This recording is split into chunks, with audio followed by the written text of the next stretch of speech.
Seth Meyers said the Cut Act had one thing going for it: it is a lot shorter than the "if I cut your taxes, will you forget about my treason" act. NBC welcome to Best of Late Night, a rundown that lets you sleep, and lets us get paid to watch comedy. What do you think of it? What else are you interested in? Let us know. Thears@nighttimes.com. A terrible name. Seth Meyers was amused to find out that President Trump is hoping to title the new tax plan the Cut Act. According to reports, President Trump wanted to call the upcoming tax bill the Cut Act, which is a terrible name.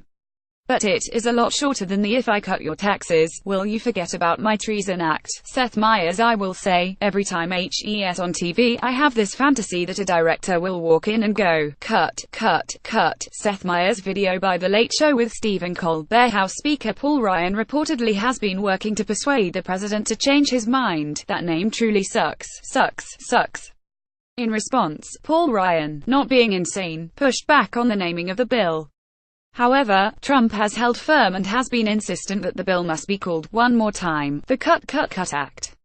Although Ryan did convince the president not to spell cut with 3 Ks, Stephen Colbert: if Trump doesn't get to his way this time, he'll insist on using his choice for the next defense spending bill, the Boom Bam Chuck Norris Karate Chop Hire Bill of 2017. Stephen Colbert. Fox News urged to politicize all tragedies, or none. Video by The Daily Show with Trevor Noah. In the wake of this week's terrorist attack in New York City, the president called for the termination of the so-called diversity visa lottery. Trevor Noah criticized conservative commentators and politicians who, he said, are quick to push the political agenda after an attack by a Muslim man, but who insist that liberals should politicize mass shootings by white gunmen in service of gun control. Clearly, for Fox, you can politicize things as long as it's not guns. It's as simple as that. I bet they would even talk about guns in a game of Clue. It was Colonel Mustard, in the study, with the, "You know what, it doesn't really matter. Yeah, it doesn't matter what weapon he used. The point is, people are dead and it's time to move on. Let's bring out the Monopoly." Trevor Noah explaining socialism. Video by The Late Show with Stephen Colbert. Donald Trump Jr. tweeted on Wednesday that he was going to take half of his daughter's Halloween candy to teach her about socialism. That inspired some ridicule from Stephen Colbert, and then a complex lesson in socialism, derived from Halloween candy names. "I'm going to take half of Chloe's candy tonight, give it to some kid who sat at home. It's never too early to teach her about socialism." Pic.twitter.com 3IE9COJV2G, Donald Trump Jr. At Donald Trump Jr. October 31, 2017. Yes, it's never too early to teach kids the danger of sharing.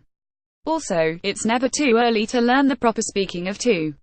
I'll bet that other O went to a poor person. Stephen Colbert. The punchiest punchlines. Fallon edition. Video by The Tonight Show starring Jimmy Fallon. It just came out that Lady Gaga got engaged over the summer. The wedding will be pretty low-key, just 50 or 60 costume changes. Jimmy Fallon. There's a new study that says most Americans think right now is the lowest point in U.S. history.